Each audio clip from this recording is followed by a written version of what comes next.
tai mafuta mai. O le kele o fia skonga. Ia o lo vai aku ngale kai miwa te al sfururua ia mato. Ia. O au ia, o kwhainga luen kai au manga mai fu ia sa fu ia. Tangi lima sisa ale at pasti aku lungoso. Okay.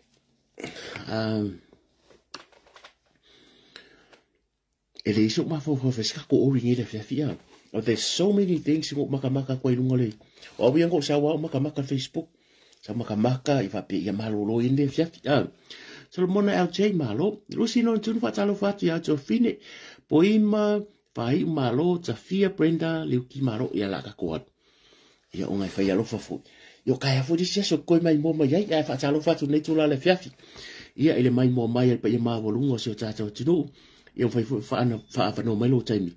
Ia tātou te mafutai pe velise malo a tala peili fa talo fatu. Ia fiafi ia.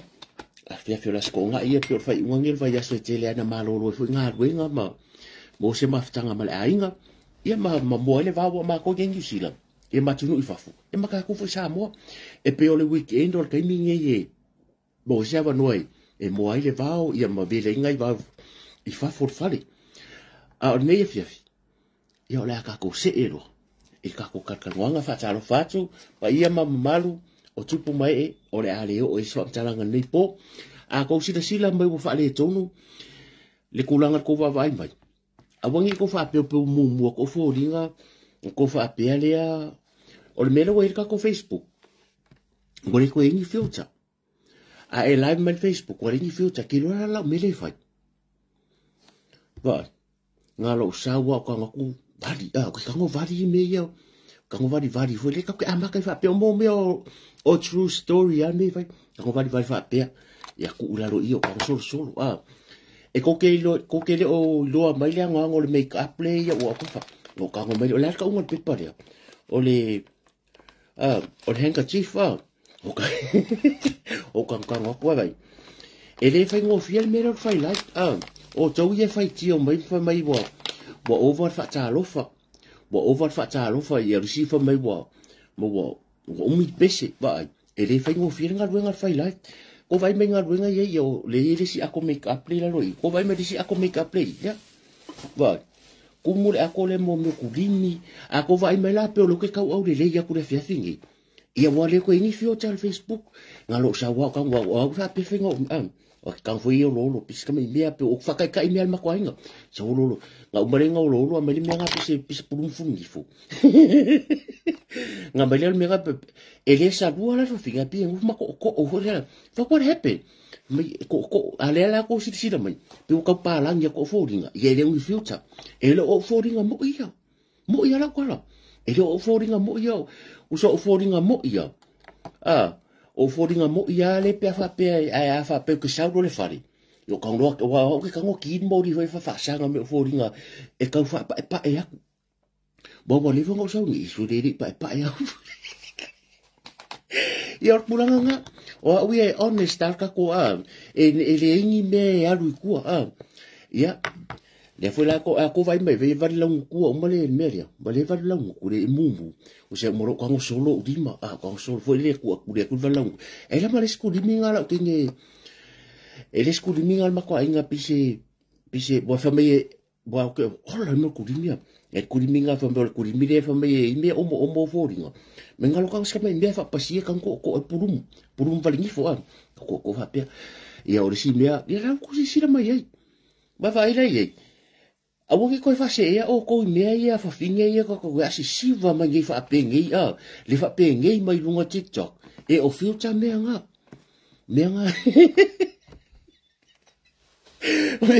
o me nga le se ki ile sia nga ya lo ale lunga TikTok ma lunga Facebook me o ko se o le yo ska mi ki le lo na tu ba lo rasela no va pia va fusuanga ai ko ke nei lo fa adisa au foringa ko ke fese ya Yui. Ele kai ala nga mawala wori ori ya ka wori ska ka vari de lo kwa sa wa ele le ke wo se la makanga ori ya ka wori ba mangku. Le ya ta wori man pui. Ya le ya ta wo. O kuso fa mai le kala la ese le be o e vari fo ia le atawa makal ngo makatrina fa mai pasot ese le mere ese le ako ka polo ba fo o le atawa ka polo ese le ako ka polo le atawa hira ma ko fa me kumu me fang fa mangongi usa o fang fa mangongi mo me on fala a pia o Elvis Mott si va si ngai to ina ia matutua ngai ka mama ko ia fa penga ala ka ko se ia langa o kere o peang o faya ko tele o le ngia le tau mai mo mai o kere vari e o fele una le ko ke mai mo mai ai you as o langa de fesi de baya o asia kasi de o fai mabango la kapire ko ke ro le ne tala ku ro foi so fo kasi o fai mabango ele le ya la to le fo e ko le fo endima ele le fo ya ngai kasi o le fai mabango piko si dia le ka ko spotala no o asia kamale ni tala kama ia pe o lango fe e la ku kong malaya la o fokule o fole pruang ni ai pu e mai ngaka e pu e mai haka wa pu e mai o fol mona olali o nok ma fe mamma ku so kama ia pio ya so ye ya bo ma ku ku fo ngai ko inga ba ko kene lo fa pe au ko ia la kala vo ba si o asia ta lo fa so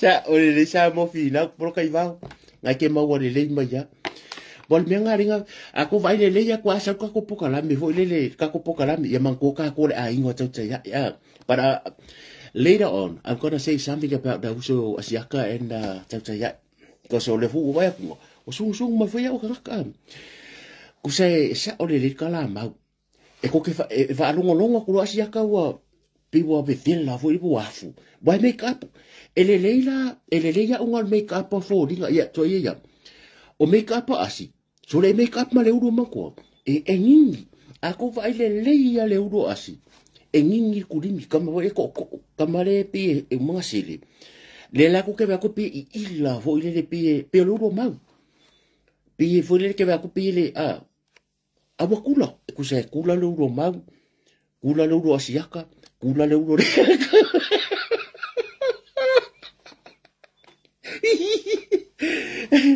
ko ke no me ko ke va ko le kema wala mo mau misa le ase uso fa ronga o ko so fa me misa e ala nga ko misa ko pokala misi po fa me ngalo lo le fa nga pese fa ku di miso ka nga so pe mo lo fa ku di mi le ko la ko e le fa ku di mi nga fa mai e loa rola asimale ya tawa piwo ka pero wa hal pokala mo manga ya piwo ka wa fo de e pe vai ko kafe mankola e ku di me e fai ila maka ka mo e vai ku ka ma pe ko kafe me vole ma ria la ta to malolo la ta to malolo ia ona to ko ka li me e ta to fa ta no ngale fai on me ngala ku pu fa pe ala u ma ria ka wo e ka kere ilo ala ka uma me bisa ka wo te vai lo kana de ka ko se so many people kara ngombe ai mumbu ya mai asia keke la fukar sa o ele ska ka ki fire o straight forward ai duma peke yo ya ke peke de I don't care la fela kala ile va ma reuso ya asia ka lo wa ko foi de ko fa vai malai o asia ka ngama feeling as a friend o le kai mingi e pe ya o ko uma wa vea ka ko le ai ngor ka ko ya o siaka ku se de ko ka wa siaka o sanga friend wa ka wa le ai ma lo ka sa wa e me ku ko ke de to ai o le winga nga o le me fa ko ai fa pere ka mo muy mai siaka ya kia ya ele ila se me nga ke lo ya nga ke le fo so ang le so ri ke e ke le o lo nga so ang ke le o ko vai no wa ro fa live mana tu fa o tu e le wa o ska ka ya i do straight forward ka ko o ke le o ye ka ya Vili mai las ko ngan ke ni sa for ka ko pokalami o ke fefe o ke ma o ke fefe o ke ya awa leva nga ro family u se ke o ko le nga ko le ko meri le o fa ko fa kala fa mo ke fiaru no ka ya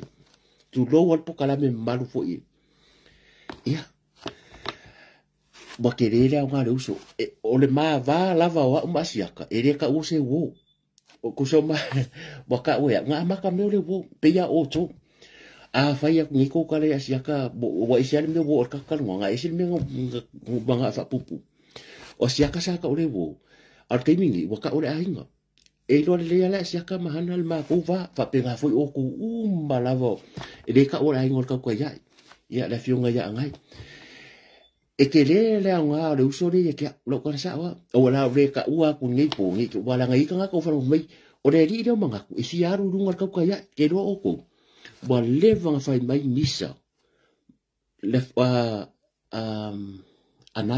anai fu mono anai ma asiaka le vanga invite ke lo fo vai ason kengi ngo ko pe pelo ko las fare ke because I'm a different la for ka object I'm a different object o ke le o le nga ka fa ko ai lo ngi ya u ngol Facebook ki nga mai ya fia ka usanga e ka umaya asiaka ki nga ngai ka mo Elvis Mori mal la ko team e le kai nga o au ke le ngol ka ko ya ai a fai me fo ia le al pokala me makako e ka umai la va so that's where I get my followers ya followers I ngol Facebook malungo le YouTube ma me umai me le fa ko kala ai ka ngoi meri me ke o ka ngoi masiaka me ya re aru ye fisi me ke le kari yanga me na foi ke le nga lo so le ke le popo o le ba le ye po kulo ke le nga ai ar foi la muy au ya sia kulo foi le mamaro le ainga ai e mo ko mal le ya o se ainga mo ya bo ise la me le wo ka ko kala e ke le nga sia ka ya mo ya la kala ma le uso ya mau e de ka wo ya ka wo ma lo ya ma bola wori ya e de ka wo fo sila ka si a ko muy ka si a wo su but make it short ke le yo le o le help us uso le kia I wa nga fo ringo le wo ngai po wa ise la makanga ka ko story because we have to admire people they help you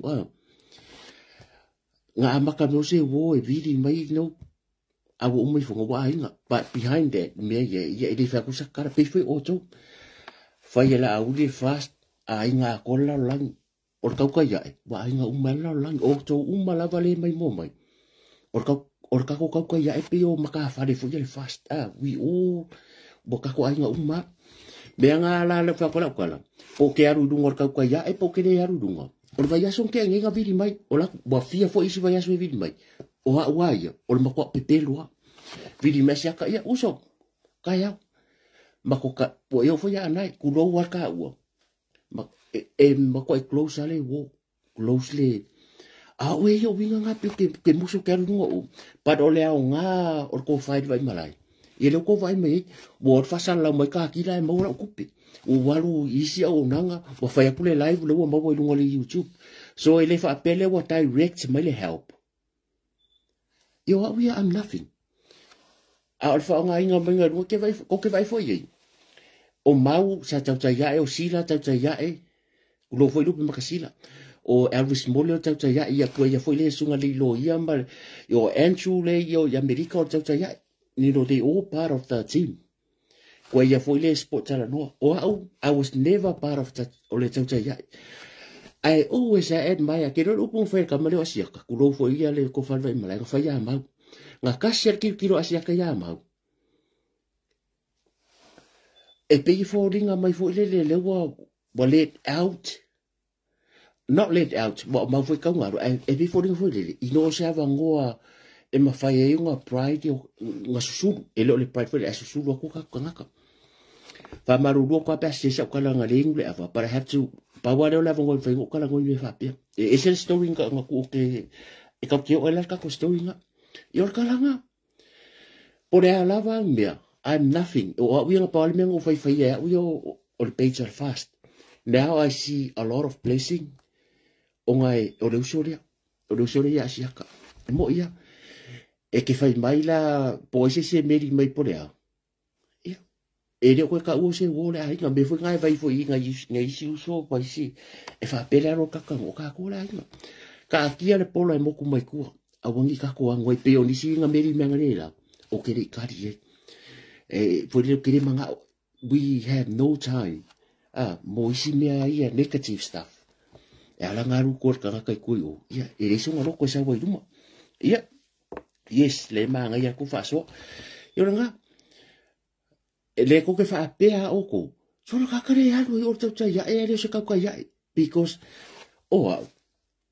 o ke makwa yo et mai ai ngale mea le fu ma fo inga ma wala YouTube e mo ia fo le o fans ma me fa pe o le marketing o me ia o le uso ya asiaka ku do ma madu le ko fight vai malai ia pa ia fo ia sa mo le oi ia ma le manu le la ka wo o si uso le a ko vai sa o i lunga ka ia e se asa o ka ia e wa mai umai ai lunga ka ngaka malo maluina ke vai wa mai umai lunga ka ngaka o ka ngaka la le avango ke vai foi akere ai o ka ngaka le mga fa sa kala pongyo tele ai ko faya e pun ia por kalen fa alu moenga o so ke le ai masavia malu se savia ri ka tawo le fia au le me la kasi le ka tawo anga o la story nga fai kasi story nga e lua story nga mga fai nga o ke le ai ya ai ke vai foi la siaka e va ku umaka ngaka e pole e o ia so fa nga o le complain some of us e complain fa ngos fa nga a me ko kongi so la ku marka ka mar ke mama me ye have le power wifi me va pia e le fa ngo fi ko kongi e o fo lo was fa nga e le ko kongi lo was fa nga fa la si e le kongi o nga sa fu di ko kongi lo mang bua it's all about money these days a la ko ke va kwa sa le lo fa ya ako ko mo mo le nga nga la ka la le fa ako ko mo mo le nga nga la ka la o le si no que fi la kwa ma o ka ko uso uma o que fi e le la le o ka la la le o ka la ai si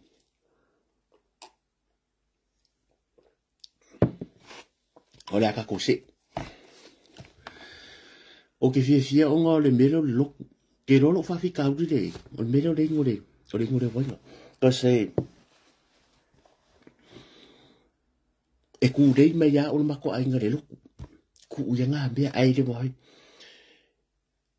e ku so le mere mo ko mo ke lo ku le fa ku o lo ku u mai le a o que fi le lo ku asiaka honesta o que fi la nga lo ku ke le fi o ngo si me fa pa asiaka o que fi le o le upole atua ma sunga fa fe ngai o ma ko ai ngala ma o que fi you know pasta white healthy he deliver the word foi pe uma ka o que fi la i karesia ba ia la o menga de fu fa lu pi fa penga la ka ko sa va la se o le fa o me ko i ese ka lo fai va maru lu ko ka ya e male e fi nga fu mongo ese al men ka ka ngoi but o que ri ma fa fa ia ka la ni kai va ko ke mai mo mai ia o le foi miki fang ai te fela o kana lea e mori la fa kai le ko fa ia tele ai lea o la ka kore un por kiki o la ka ko story a little bit different tonight a o ke va moi e le story ke mga o sia kia oi e un balonga o ke le ai ya masa malia ta sa vea e ma to filau te steni un mai lo ka ko ori o la fa kai ka mari dia ya tele ai o isi kani we have to admire people they especially na yo tato tangata sambo tupu fo ma tamali o le tunu le fa o ke le lo pe cha pi pe SNTP po la lango tele ai pa o le me ke lo tele ai le e pun puni po ka lenga lu bonga kasi le ka mari wa ke le lo sao ile iso tato community sa mo ni sila mai ya sola fai mo fusu anga e makufo kere ai le lo fusu ele o kere ai kere ai le ngangu e va ve yor ngangu wa fo kama kodisi o fuera ali ata usavea paula ngan bese o savea le e masaule ngangu ko masaule o rima a tele ai kere lo ngasau masavea fo o le ngola kala sik senyo ngai o ka koku a ma tu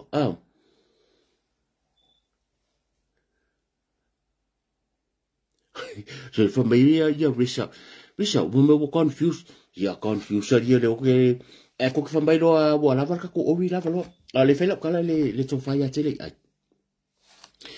ke le sao te mari ile ai mai se ala le va alua le man ko foi ku so tele ai ma de ya tau savia ka ma ko ia kulisi ka ma ko ia kulisi sa mo o le sao foi la le nei ni sila mai se ala ke lo mio ia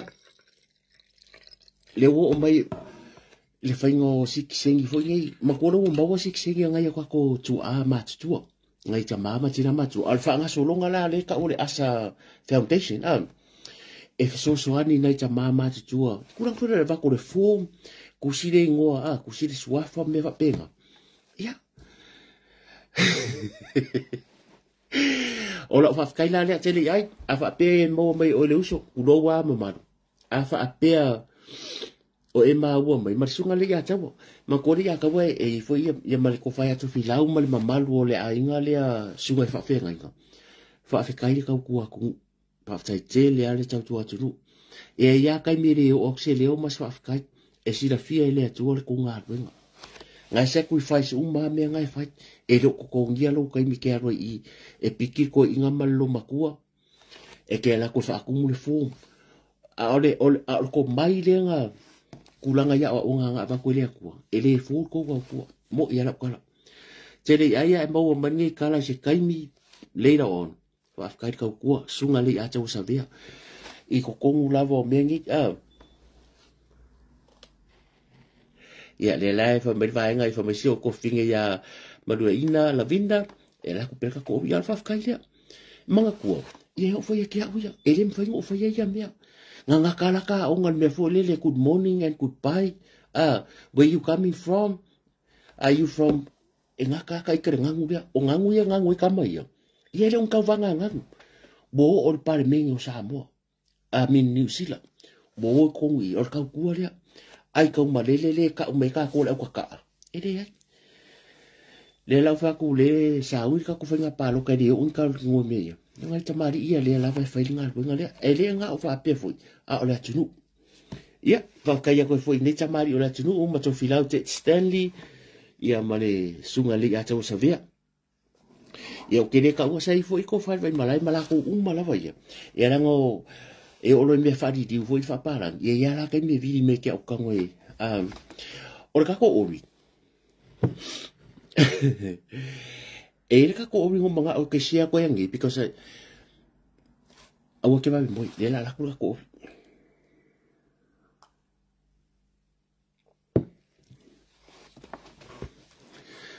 e ka ka nga sa o le fa ngola ko la le o ko so le me mo ya e to te le o ta to le mama ro le tunu bo va ai foi dungo le ngaki ia e ai lava winga ma ale o le ingangeki e peke lua wo peka ke wo e mafaianga e la mai love you natu e aru fai fake page e aru sungo ya o le kelo me tutupu i lungo social media o tangata lava o ainga o kangaka i lua o e masi kangaka e le o mafaia le menga ke fai i lungo social media but e maanga ia ono tata o tangata wo malama we don't have time for that e le se ka ko kai mo me ia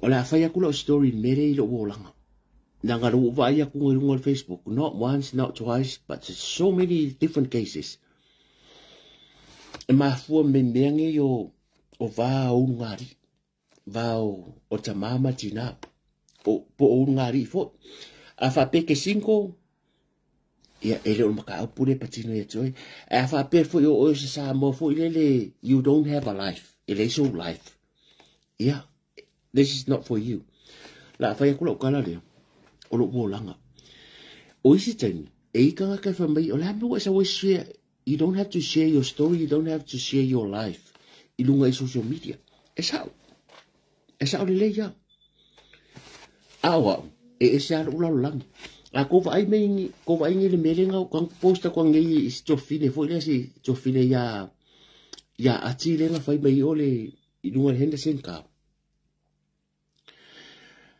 o Mario story nga ma ko makal ngo maskingi because ole kele ya o ka ko customers fo ia ole business o tamari I sa mo matunga ai oso mai ale in kia le nga sauangi e manga a fai mai Instagram e vako vai e rei ma se saurunga Instagram ngai fa ka mea a wa ai ngai ko video ngai fai dunga a koe makamaka mai fu ati e straight forward al kala a makamaka mai kanga kai ko menga e ke saumalo suki ma ngai ya o upe o le reverse o technology le a ko wa ai mai fu fai ngau lai pe fu la nga po ke a uri ma le live inga me le tato a tu sa moment hete nga vili mele di pule mai uso sau i nga invite mai ma uma ka ma keva i oi ka ika o ni ka mari mai ka ko eva mo mai fai se sua ma mai eva ka po sau lai a ke ro mo sau po ko kongia mo ia la kala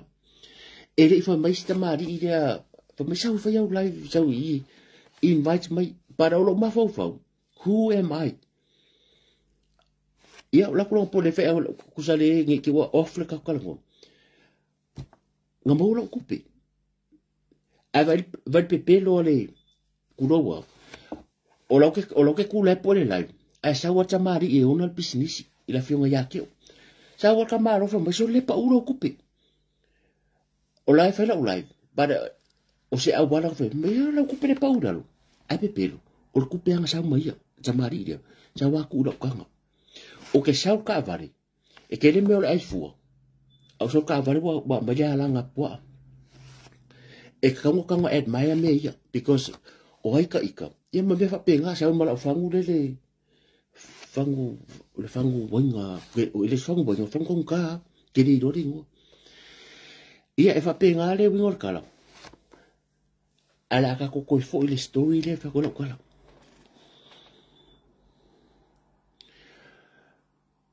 ongo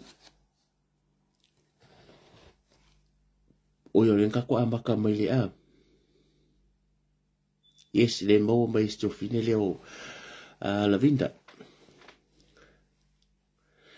fangu omo le yo fangu se o fangu ka ia o sa wale nga po mo lo ko mo la lo man ko a invite ba kai ka se me foi que era ko ke ai fu man ko me sa wa ie e pe me ka ko su se pese ma ia ala ko su pese manga me a pe pelo la o kamari tu lo wa te ku lo wa le fionga sa mo pues ele pa uro kupi a ma ko la fa le la nga ka ngole ku la kanga au sa nga te ka u ku la fa inga kupi ta ku la kanga o ke sa ka vari o sa mala o la mo me ai o sa ma ale nga invite alo ke ma fa I'm nothing o ai ika wa mga ia mai ka ika le fo tamari mo son fa tu pe fo la le hinda sen ka le ko bala o me ngai lo ko fa me ka ngoi me ka o pe fo ka ko lai a fa ku la ulai fa me ka o fa lo pu lo a wole ingu mai lo wenga a wole ingu mai lo wenga fa ka ko lai ele o se fa sala lau ele o se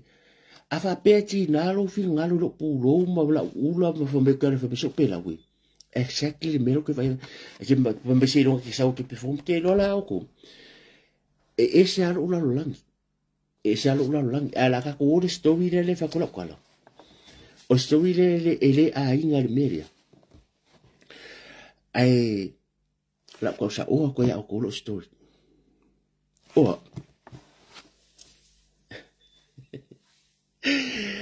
o vaya ko mon mo le mala malamba ona yo tangata mo ngari ke o ngari fo e po ngari la re o asam chalanga yu ngari inga ngofo mai lava fai fa na makausi fa nga solo le ya le tulanga sa paringa ahora a fai sa kala le ko inga ngari ire ya ele pa rengi fa ngi for sa paringa it was never too late but o le langa fo ngi e fu ala sa paringa ile mala malamba ke kala e ke karia inga lo o nga wakele wa wo i rungo i o ke vai kunga o whawhika au di lava lea la lea whaina le tūlanga i ungari fo i sa e mo i misa ai sau lava manguia ka mai kim whangau ai kasia au rua o le aso nga whaile lua mama nga rua whai poi poi manguia mea uma o matutua manuia whanau la whaila ukala e winga ia kia la ngaloke vai a kunga i rungo Facebook Wa kau whaile wa sawar kuranga lea, ongo le malama. Ai o ke re ke ai, because o orga kau ke malama. Yeah. Oa. O lo tora le make ngufu. Straightforward ale ori, but maybe o se au ngalia, mo ma kou le kurea. O kou lava le kurea. Le la panga ka o ke a kou mon me. O raka o ke fai kengi. Le o langa. Ke le whawhika auri, womanizer. Mangofu malmako ainga. E whai lang kama. Kulowa o koiga story whapea. O le mamai o kangaka samboa. But I think o le kainingi o mga aka urunga laulang. E vai ke le mga kurea. Wa whainga whangau. O ngol mele ka o le. Ia po le pride po le.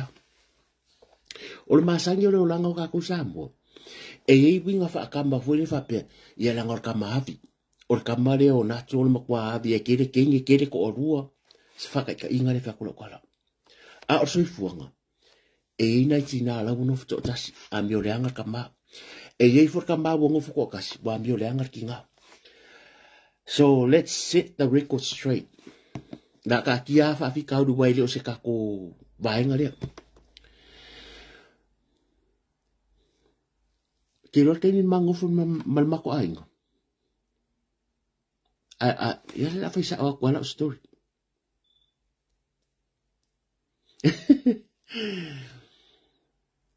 O mako ma o ke sau mai se ainga kasi maka ma kasi makinga. O sau mango ngofu marfa fingi. E whailanga kama. O le kama fingi rea. Kuro wa whawhai ngofi ka ngo. O langa kama o le palangi. O le kama o se utora rea. O le palangi. O ke manga o ia. Ke misalonga awa war sambua. Le la kwa ngoka la ngoa kulmere inunga i. Langa uwaya kunga. La kwa walanga karunga o skingira tufanga miki. Tufanga miki. Le ngo vai kungia kwa langa posto wa kunga. Le la kwa ngoka o kuya o kuka malo lo sambua. Maki ngā Samoa, e koke maua mero fua. Fua, malele malama. Leanga fo ele mawhai kako Samoa, ngā wha makalan meria. Olo uolanga. O, make ngofu me mako ainga e ilanga kama kengi. Ar kengi rea. Leo kwa whawhai ngofi, ol pālangi long kama. Make ngofu i funga, o whapea o ka fiolai. Mo mawhau mako ainga. Whaapea mai ngil mako ainga. Oi ka whewhe nga e fia Nga leo bolua ngofu malfinge whailang kama. Nga o fight mai whaafika auri rea. For so many years. Ake rola o kon mere mo. O ka ngaka mama leo ingo whaalongoi. Nga o ka ngaka loke fia. Nga o ka loke fia. See what happened now? O se o tora le. O aur grandfather, e fo la whaangau. E la whaangau from the past, different relationship. O whaafika auri. I ebe sangi whafo. O leo umala malama ke rola so mua. O kisau.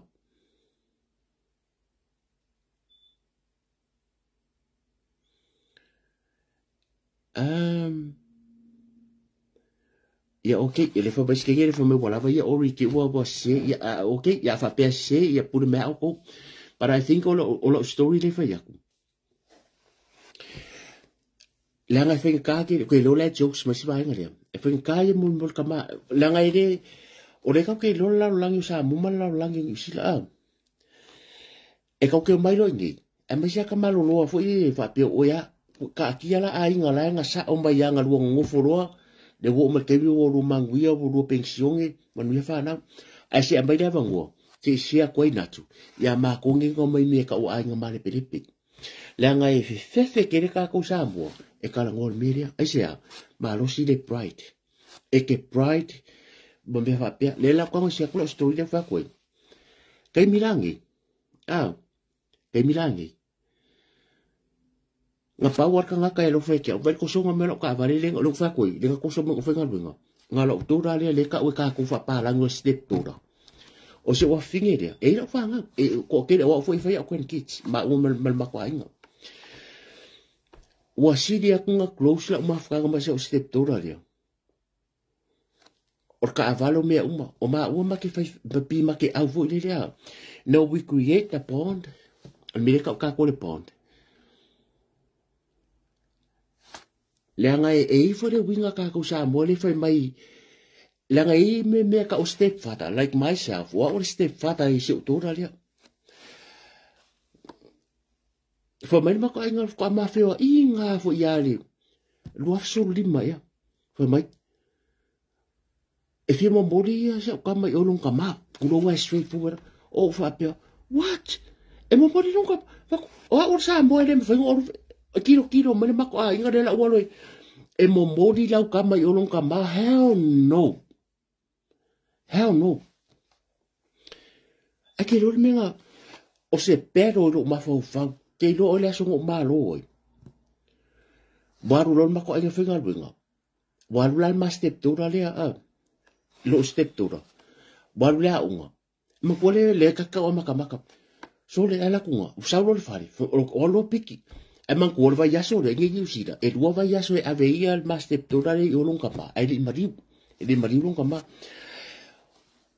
Well, no kaya ya lo mori kenyo fa kusa all la se quiero le a e i o u e fa makala i lo o lo piki kero ngo la ko o le fale o le ka ma se toda le lo ka ma mo ya biological father o ke ya lu for ka vari e ma ko yo le va ka fe ai lo me lo ainga pa wala nga me ngo ma ai lo mangi yo so mo ko fa fi se va ka ko ka mare le ba o pare fa mai ba lu ka si ka mare fa fini ke lo le aso nga ku ai o ma ku fo mengi a ku aru so tora yo al o sa lo ke lo e pe ke ma ro mi yo nga kala mi lo mai mala ka vari o mi lo mo so se pe wo se me a fo lo langa pe wo ka fio lai le manga ya o la fa longo le Liala, lengo fa kua. O le sto ba o le asfa nga o se o tora dia. O lo ngasfa nga o le asfa nga o le vai aso nga madi wo se un kama. Ke lo me fa. Nga fa ko sa ka ma o yor ku nga ma o mala ula sa mo, ma ko se un kama palan. Ba lo chiko la dad. Ba ma ru sa mo vel kan sa mo. Now, o ke re yo fo ngisi e o ko nga e ko fa nga. Ele o close ko mafkanga mo ko fanga ke lo le ma pon mo lo fingiria we so close e la fanga we foi fanga we ya no walang o siya nga story dia la nga wo ka fa longo fa mai yo o ke mama eso oye pore ko so mala ko ba ke lo so fingiria le fa lo kala le fa ya la YouTube sa o ma o ma ke a bo pe ya pe foi a ma so ma ke o ma ke ai fa ai nga me fa penga ai foi la sia fanga o kingi o le a even now o le a ka fight for ila utora la kiki bo makua le bo la ka fo su valu la u youngest bon le si makua e bo fai a kwen children e ka ke me foi le lo fa ku fa fingi sa o ma fa sa moria fa ko ia em foi na amerikenge sa ka fa me o ke musu ai va ku kengi le ko nga me la ria o fa o ka lo fa makala hi fa ku o lo bo lo fa la fa nga o kingi ria wala ngo walo ave se o fingere o falong ka ma ko se ia I fa folo ma fo sa va because bo de lo kere yui ma se o langa ako le wo sa ya o ya ka ka le piko sile fia o ya le la va ka mo fa isi va nga ya o lo ka fa ya ku se amerikenge se me ya e ku so la I ka me lo ko ro lo ko ro me ya va ku kenya ele o mala It's not about her, it's not about me. It's for the kids. La o pule o langa. Ia, e fa penga le o langa le ofisi le nga fa ko la story. Se sa mo sa kala ngo ye me. Ele mama a fa pele le ya lo ainga. That's very good. Ma ko ngi o mai ainga fa pengi male pelipi. Le la o fa ya. E fuwa. Ke lo la wala fe media. Awa ke ma fa lo ko ka ma lo va lea por fa finge va lea ya lo lo pu va lea o ka ngaka ia fa pero ma fo ora e ma fo ke fu i o ai o ki ka ya ai fa ka miki o ka miki o le me piko sili nga ka wo ko miki me piko sin ka wo o le ai nei tita fo ia o le story nga o ngo vai ku skenga ko fanga meki o va ku nga post ko fa me e la le o ska kala ngo ale fa ko kala ai e se ka malo fua ma ku fua fa ka me ya na o mo dia ke roi ko a wale modlo of thing e fa lunga ma la makanga ke ma o isi ke makukula fongi usida ka iluva yaso e avei a peka masa bo pole e luva yaso in for thing e luva yaso kamaro ke no I never thought in my life I'm going to go through this check eu que pa wale me ma fo ke mal ma ko ainga o ke mal ma ko ngu a bo ka ka e fai kala eu mo sa fai ala ke no ka ka le fia o a uma ingeira o ro fa fingeria ko sa o ke de fa ko la e poleale me pe fa ke kainga ba e ia so le ma ko e fa no le o ko mo o la to la le sa she's the only person that she helped me a le ke no ka ka fa ki o me o lo wa inga ele me se sing so help me kia nei ma se si i vele try ding or ka vale e ila so ngala vele pasi e ila so ngala vele pasi le ma le pede pasi nga pasama le po wo e ka so ka roi ka pala vea o vili mele fa nga rengal ma ko nga o vili mele to le ba inga ku piki mai a o ka ka umai e fai kiu ele ya ma se singo ka pa ye i or ka tinga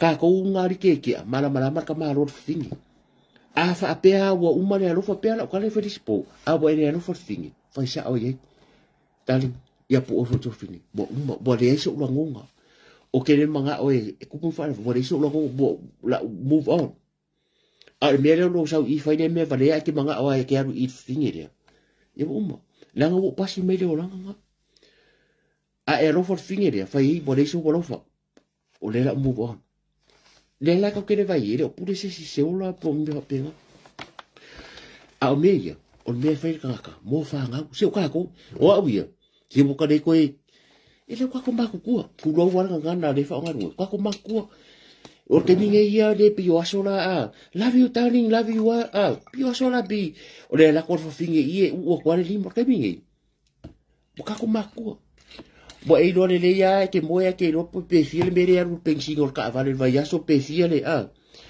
tal va ba linga pe fiel ya pidi ya pidi mori pidi e ka ke ko yo o le levo para la story le fa ku pongi fo I me le langa le o ko male ko ke ula fa me ko ko ka si fa nga bo is ka malo me so fingi that's very low e ma kwa mo wala lo ngo sa wai a ko ke kala ngo fa penga ai fa ai I fa na ya le la mo sa loko o ka sa loko le fa ko la sa o mo si dia ko close lo step to no ngai lo fa nga king you know I'm not saying le mo ke close but o lo step to no ka nga e ma fa ngo fa ya kwa ngi o ke fa ya so se me o ke fa ma ko fa e ira o whanga o kinga wa o ka e kira o whanga o kinga. Mo sida kule inge ke o whika la whanga o kinga ke o maka mai. A mo sida kule o close a o whai akua yei se me wholele whapenga. A o renga nganga le whamai se o kou me wa e haru ai wa e haru whai whanga warisi. That's very low. A whapere I kupulu a inga. Ia e mawhau a whapere e whainkai ko o rua kou whanga. O reo langa ngei. E ke rei rope mai fonga fai poi ponga ke ala lo fingi polo wakari mai sfanga so ka makua it's not about you it's not about me it's for the kids mo ngai fanga mo wi la ko makua ya o ke rei mala ko fa so I volang foi o ka mo mako ainga mai se vai ka ko ka manga re la wa mo fu mo fingi fai kama Olo pupo lenga ke vailo mama nga ke mai ka kal mako mako ainga. O ke musu make o fa lo. O ke musu make o ba lenga ke kilo maka ka fa pia. I do upo ba ya ke ngera sa fa lo ko ro ke ngera sa ngufu mal pala yo ke ngera. o mafofonga nga o ka piko sidi ale fia wa ava pe o leke ile varia awa ke puri let them be ava pere kupulu ngari ya mafofonga so fo alum fara e ke le lo pere kupu ya oru a so fonga fa penga ia ka ko story nga ka ko kama lo sa mo matina sa mo ka especially ele ya kinga o le area ria e mala matina o ka ko kama o le fainga ka ia ngai o le mai ao ngai whanga ia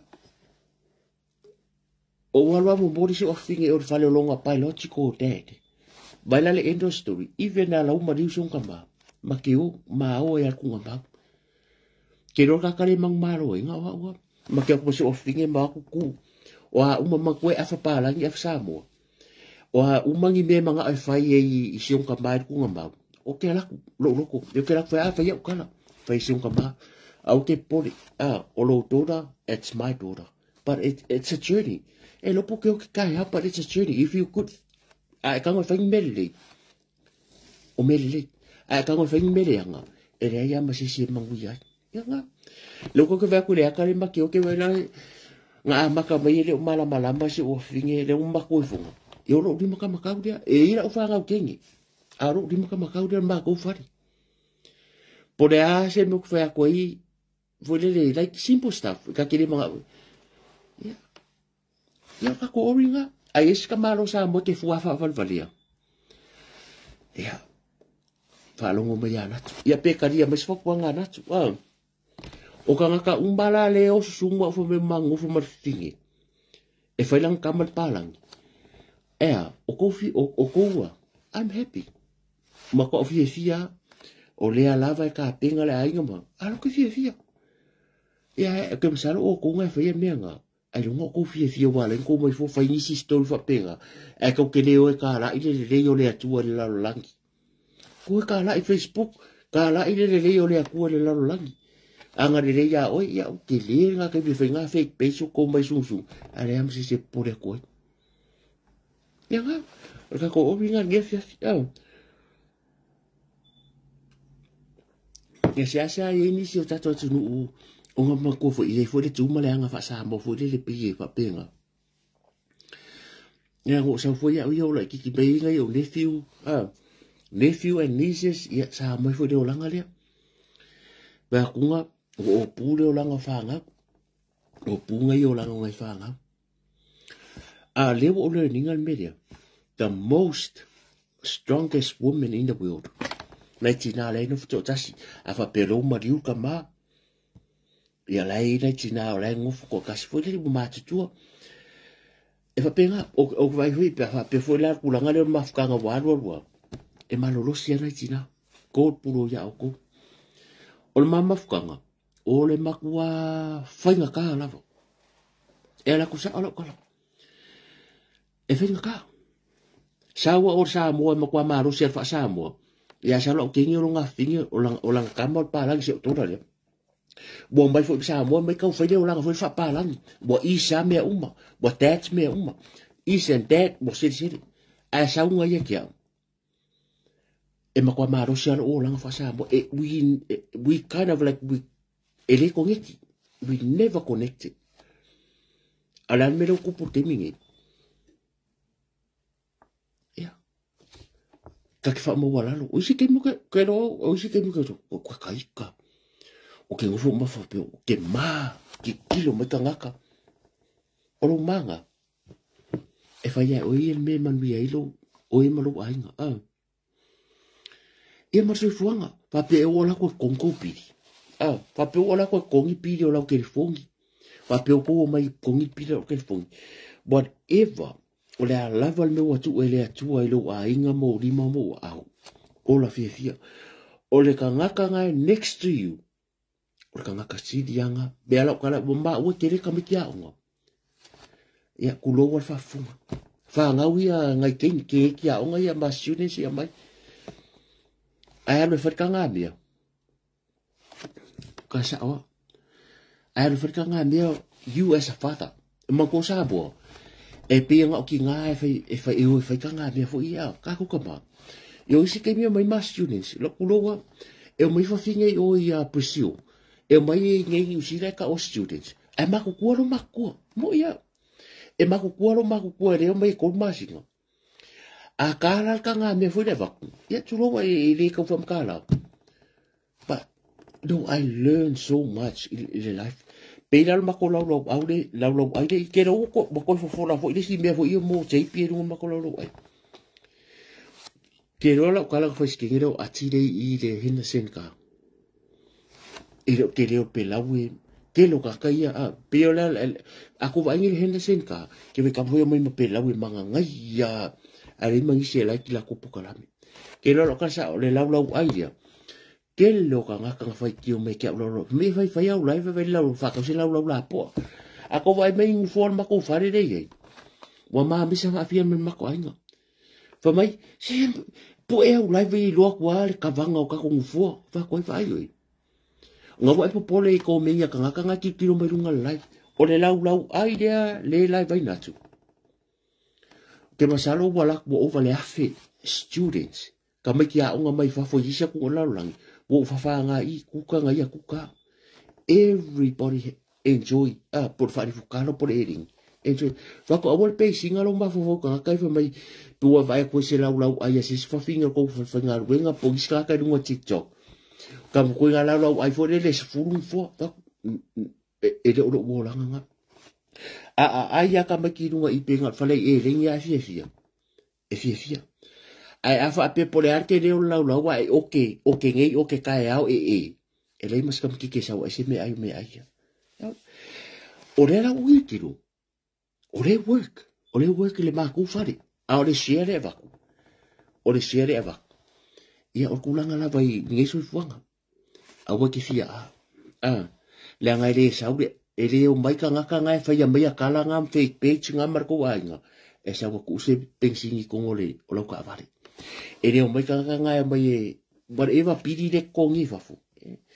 Just be yourself and be truthful to yourself. You don't have to be somebody else. E ko ke vai mai al whainga lau skairi. E mako e re ai a mangi mea special. Le fuwo vai. Nga o ka mai mako ainga le ole computer le kumai ole Apple. Nga wha mea rafo mai se unis le ia tauna le o yam. Ole laptop la ka kia mela lo. Bo fiu mai whakoi. Whamai mangai whai au lai vai mangai. Whak I don't have to be somebody else. A usawa yu ke mangawa memo usawa le foi la o kamel tablets. Me ese le ke sa ola. Nango ba ko ngapo ke la ulai. O nga le nga ku urungo le me foi le fasila. Ai de o maula. O va ku usawa nge ba ka ba ko pe ke le uro ke foi. Ya le ola nga. We all different. But we all build different. Differently way nga kako nga build ai kako. But we all human beings. Yo kako longo nga tangata soifua. Awa ke fia peaceful des kanaka. Just be. Once you be yourself and know who you are, just throw the rubbish out and be yourself. And then you go straight for the best. Alwa oi. You know the story nga. Oto umalava stepfathers. Aka o stepfather leke mai mo mai. You are the most strongest person. Because it's just a young. O ka malo tire loko. O ko umalava single mothers, po stepmothers le lalang. Tire ko loko. Ese le track le ka ke pe ese le lalang le ko ke. Mai la to la vale solo ngale. Sorunga lila ko sa varinga. Ako ko pole. Ava pe o ese samo. Le ke sau enga e faial mele fa me ka marola le wa mama. E le fa ko rua le a wo oi upo le ke ka wa ku ngai. Ka marola le fa nga me penga. Mo wala lo ya ka ke ka ngoi bo ka mai. Mo ka mai. Ere yo ka mai o ka misalo ko ke ra ka e fa story. Ere singara ava pio natu. Alofa to the person that next to you. Kangaka e mai. Pero ka ko lai. Kere ko le. Ai au mai. Ere ia masisi o ke kangi koe. Bawar ka ko kangi koe ngal mako ainga. ia ma se to le ilanga e fo isi ma fa ngau kingi e fai mau mai mau ilanga fo fa ngau o fai fa ngau isi ma ka ba kingi ia or kalanga au ke pole le pole mo mai ku just be yourself and be strong langa wo wa ai se a o le mere fu wa mo ka maro sa mo not so much o kinga a ka maro e le ko ingo fika kuma e se lo fu wa so le a wa fari ko ruo a fa peo a wa fari ko ruo po ngis ko ruo fia mo pasi just let it go a fa peo ngamo nga maki. This is not about you and her lo fa le singa relationship. It's about for the kids. Malama mafau. We'll move on lo langa mo tamaiti. It's not for you. Wale work le luafes furu me imai. Mole man we are far out. Mole man we are far out. It's not about you. Wa ko inga. E vai la ya u yo. E lo mo el pok marulu. I don't have any feelings. You know, like unoa. Aka boya po senga ngaka meanga ya sola foko e du fu koru eke love you love me okay mingi ya mo fa ringola bo ngola ko fala ke mo ile bi e poke mo ngo foi mom doesn't care no she doesn't care about you but Facebook destroy your mentorino you know your mentorino for your figuration of your mind ya nga e vai ya sa al kamalo ma ko ngia si tamari ia po tamafo iso matonu ituati e vea ya riva rest in peace liver e war vai o masora ngari o fo ba mama yo ke bigi ya ngaro la ko e pe ke fala ke fo ile e wo o te minga ko wa yaso bo le ko la kala ka fo ya ka fo mami mo sa makua bo ko inga bueno pakua ele pio asolai ngaro la ko bel fong masima mai love you mami ela ko bel fong suka love you mami ela ko bel falawa love you mami ela ko mari puki love you mami ela ko el kiki di mai love you mami ela ko ole si imbalele I love you ame uma what happened now ako mako well love you me I love you me mami I love you me la o fare ko bo fare ko uma e o dima for that generation of everything is no good everything is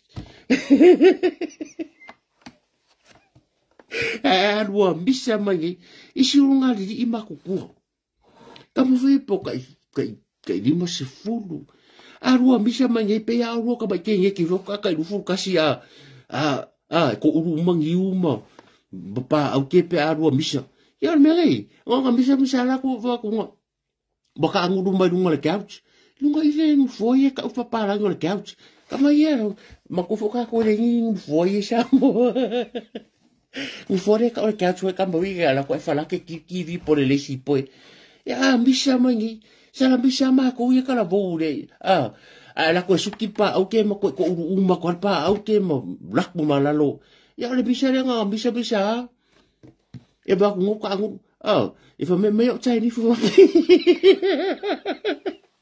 ba kai digo so ye ke ya nga fuar fia Michel Maro singa boye fuar fia Michel Maro singa boye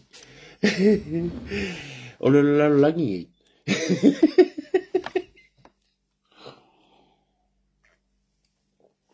o lo langi bo ese ya bukan kaso puanga bukan vai mo pe ang vai bukan ka e o vai mo i o fo vai o le ya ang ka ko sa mo le fa ka wongi va ngi sum bo le se me ka bo le ai ma se me o ko ka ngo fi ngi la lang bukan ka ma vai o le o le vai o ma boy i o le vai o le mo i o le vai o la si o si me e sa mo i va pa wa me le e sa mo ole mo ma moi eu com carvalho ma moi com carvalho mo com carvalho povi o povi eu antes vai olhar com cachamo eu vou lá o alu ka ko vale sumu mo le ia se vangai ko rongi si vai o lai o angi si vai o le vai so sisi ia wala ngo so sisi e le ongi o so sisi e le ongi vai fo ia nga le so sisi no ko so sisi o me pan ia la fe ro ro so sisi ia vai le ni me ai se vai le ko ample mo kam ka so fuanga ala la kam ka so fuanga le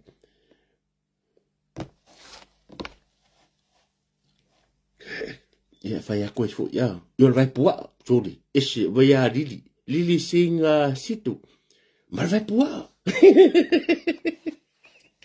yo mar vai pua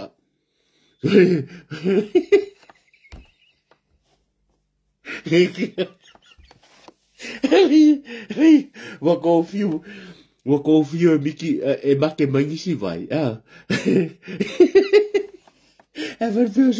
vai pua are vai ole a rungo mar pongi ah e fui vai e ni vai pongi para a rungo boka ya vale ko ke boka ya foi usuka kan ma ke vai eu okay ga ko ma ke kia la wa ko ya mo wa ta pone mo wa ta wo lo vai asi ia ngal pawanga me ngai ko ke do ba vai la le mo wala lo ke le ia ele ke le ni mangu ko ke ayo o to sta ma fai man ko lo ko va ko ele wo va pe ko mo le va po a ai ia va le va le mo o le va po a ia lo va pe ko so le ke le man ai ha va fu io e le va ia le va pipi sorry angare le sorry esse angare le jambi ngau sa o ile va pipi ise va ile ye nga fu nga ko mi ka me fa pe o le va le ile va pipi o va pa sorry e ka mai mo ia le a sa ma va pusi sorry change of ele se va o pusi e so solo o pusi pe so solo ia ka ilo ke o so nga fa vai al cui sao ta e mol va cui vai o café le ai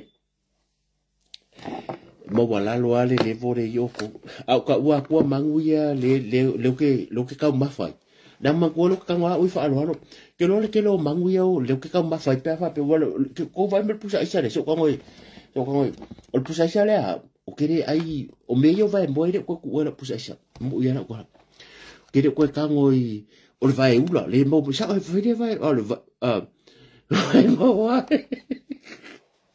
vai o mo vai pato sa vai povi foi fa ingi disi mai iranga o ka le mama la mola le nga me o ka o le vai fe bolo ko fa me ka ka ile vai fe kere va ai se fe so fa ka nga ko ko fo le fa ingi disi on benga ko mama la mai esta octopus leg kira ole fa o marka koe vanga ia aso foi vai maru e aso ko vai maru poenga ila moi mo vai sambo o le tunu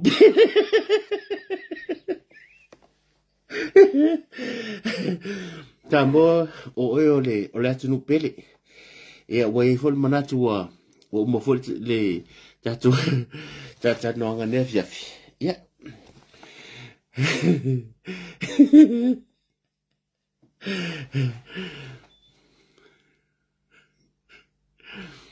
o ka fisfere o mai e pura o ye lau vai ia ka fa foi ale vai e fa fere vai ole e fa fere vai ole o lo que fieva ia le ka pa wale mela ngare ngule fang ki bo se kala ko man ko foi o man ko foi ka ko ainga boi ka ka bo de fi mare ngule wo nga mai pa mai mana ia yo tatu mafutanga pe fa pere ngu lau pia bai man ko sa ka ele o se pia mere o mere ka ole wine in English it's a wine e fa mai ka foi ma ia yo me ngai fai mai lungo me ngai fai mai lungo linka ngiki pe fa pere fai lo puro Mai e fo ila ko ele fi lo puro. Ah. E ila ko ele fi le ngure wenga e fo ila ko manga fa me so of manga ya. Oi, what do you think? Ele manga iro. E tele la ia tu ala lo ia mai. Au ke fi kadia ia. Kadia ia ko e kadia ia ko. Varo esta. Kadia ia pa le nga fa makala mo ko ele o stanga tsa fa sala lau. I don't have much money to buy o la for ka un fa para me foi le suki. I don't have money to buy a suit and a nice like I'm not a social media professional interaction. Yeah, wasawa mga ifo kuanga o le ai ko vai mele apiria o tau ia fau tua mai fa mai a what they selo pulo a what ngule wainga for me for so off mga ya, you know, it's all in there. Everything is in here. So thank you for your concern. Appreciate it. Much appreciated your concern. But everything, every concern, you know, every single concern, it's in it's in here. So maybe next year, if I have a lot of followers on the YouTube, I'm gonna do, you know, I'll follow your instruction and your demonstration of your human rights. I appreciate that. Because your human right is very good for my human right.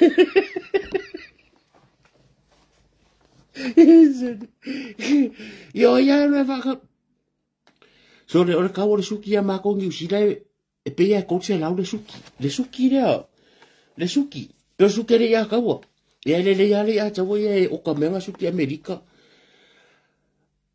So what you want me to wear a suit to do a live?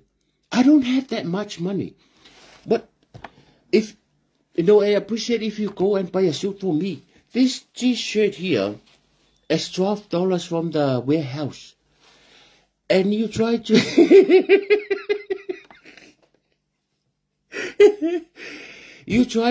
you want me to buy a suit for $300.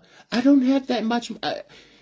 can't you hear me say I have kids? I have bill to pay. You know, my car towed last week, and you want me to wear a suit to do a live, just to satisfy your impression of human rights of congregation. Oh no.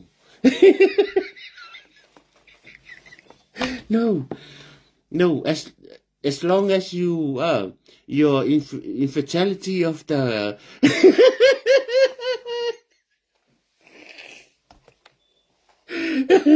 of the discrimination. You know that? The discrimination of the human right on the life, that's not good. That's very low.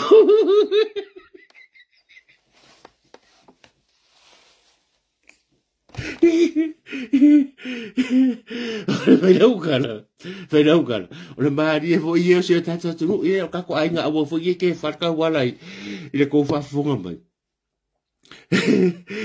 Là ba điều cái đồ ăn mà mấy các cô lại mà cô phải ông là kipin wow sao mua ông là kipin wow ông có phải mấy cái bể kipin đấy để nghe phải là puro chú đồ ăn ngang ngang so le eko ese furu afe nga kipin ông wow rungo wow ngamba ngamba ko nga runga ngam be ese me paku rungo ilo wow ese furu afe. So now you raise your concern.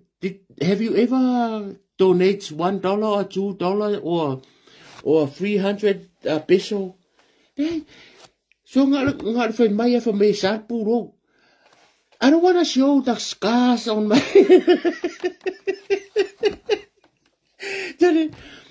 Mo ya se furu afere me maybe more or less. Lenga kipirong mauru. And your worry is because of my head. So what's wrong with you? Well, what's wrong with your human rights? So if you have that human rights, keep it to yourself. I don't want to hear that anymore. You know, I move on. I move on. You know, I'm on the other stage of, or I'm on the other side of the road. Ara fai mai ai me ngar fa ko. Ele ko ka ko. Sorry. Ese o kala ula la o ika se o ka kala ula. Ya fa ko ko. So le bo o pulo. Bo ko ki ase se o fa ya ko le maka fa mai. Ku ya ka ya pe ole. Pe ku ya ko maka. Ku ya ko maka. Bo e manga nga o kusa you know what? E ke faya lo se me mga arkangaka. You're the most disappointed person. O sa ora nga disappointed or makwa we e kauli le kira nga. Do you awa ke popori. Ke rolo langi. Be ke famaya fa so suki I. Karia fa kuanga. Para I do me. Be ke famaya be fa fora maka be fa pulo. You know, there always somebody say something. E ke keparo. Yeah. Ele o le ngola kala. O le mbo waka ko fa mo yanga ri YouTube. Ele aya mas pala gi ngori YouTube fa ko ngangu ya la ka mo. Mai like ya nga ka ko ale o mai fa mai awore ngore wonga. I'm not a pastor, you know, I'm not a face out. Bole o quiero complain de eso. Fa mai ele o se face. Fa mai mana ya pena fa mai eu tan no anga mo I'm not a pokalami. Ele os pokalami. Ako manga pokalami foi ele po TV e kalesi aka ku sambo. Ele o os pokalami, ele o os ka fa sala la. O le YouTuber. Ya nga. Afa pela ke le fia mai fa le ka ko ori makule le wanga ma fa so pela wi ma sia ula ma fa ya kuma mo le o riska ka ma ma ko fa mala mai yo nga e la so nga pu o la nga le ko fa sa e pu ma ko fa mala ma le ma ko fa mala nga pu ya le ka mi ko a so riska ka fa mai ma na yo lai pena le pu mai to I fa mala ma o ndeli ma ko ai nga la ma ka me le mo le poku mai me ang fa ko I fa sanga la ke mo lo mo le pu ka ko I fa mala ma ko darling don't worry pe pu fa ele sa wasi se fa ka boka ko I fa mala ma a fa pe boti sa ponche dai yo ya le que no me foi le foi sa eurunga ya por la sa eurunga sa euralo that's me I don't give a damn ya ele o se professional Bawa me foi o banga vera ngar wenga so o mi le like ti mal balu la tino a ele fia e vai ni kanga ka foi pela we ke maka vai kanga ka foi e vai mai servo vai mai yuru ma mai me foi e ke maka ngara ku mal maka e le menga piska la for ka ngol me foi o microphone foi pick up ma thank you very much and this is our raise nga a vai nga abu ke sa foi bo le me mo e que não fica e que não fica aí marca manga tato a mo bola tu si tato fai tau so mbuni mai ele o se fasa la ele o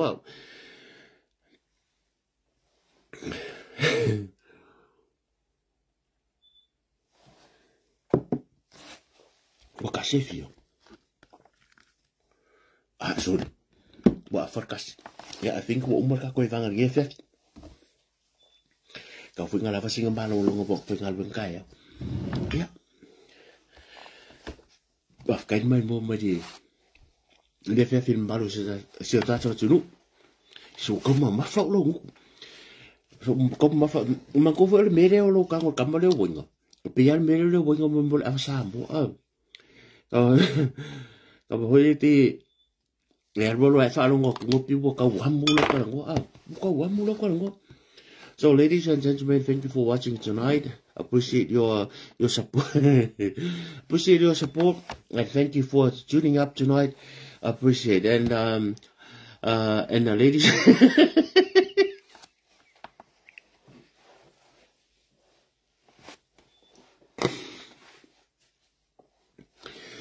Love you so much.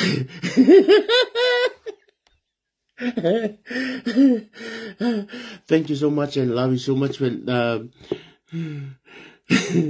umar ka koy vanga afka kele ali pa yama mabolungo se sa true le mai mo man ye fia fia lo ke va ko skari le ko ake sukas ya ke ka sia bo afal tas ya mato yes ka nga la vasinga mo la ke uska fa nga venga ya aso so ku vai malu po nga ne fia fia mai mo mai malu se ta tu yo ko masangi foi e le wa ska ka fasal la ya ka ko ia fai obri la vai lungo la lo wai aso so foi mai vai malu po nga ya pa fa pe wole tau tamari foi la fa funga mai le tu langa o le ngana ya bolwa ku funia fiafi ya ma o kon ko fai ka mai marwai fa ka va nge kari mangwe sa pa ki ka yau e tulanga foi o sauninga ya la o ke moi bo fa le kongo sa fu o nga lo fa ke la mo ko ka ki tiano god bless ya lo fa nga lo fa nge good night